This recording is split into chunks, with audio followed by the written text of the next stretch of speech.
Авторы Мұхалиф Тархан оқыған Анар Марсына хат жазып, хат жазам менде өрнектеп, жауабы қашан келмек деп, өзіңе жолдар хатымның қатесін түзеп, өңдеп кеп, дертімді және емдеп кеп.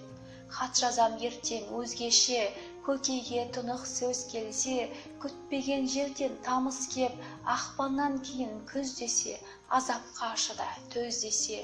Хат жазғым келді бүгінде, тұрғанда ай күн көгімде, тынымсыз көшкен ала бұлт бітпеген хатқа үңілме.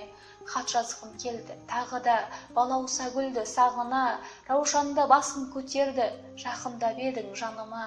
Хат жазып жүрмін сенделіп, ойымды теріп пенделік, жалғанға жайдым сырымды, құтқарып алшы сен келіп.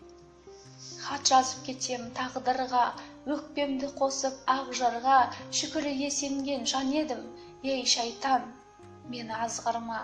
Хат жазып болдым қаламсыз, бір өлең үшін амалсыз, басқа бір хатты бастайын, бұл хатым сірә жарамсыз.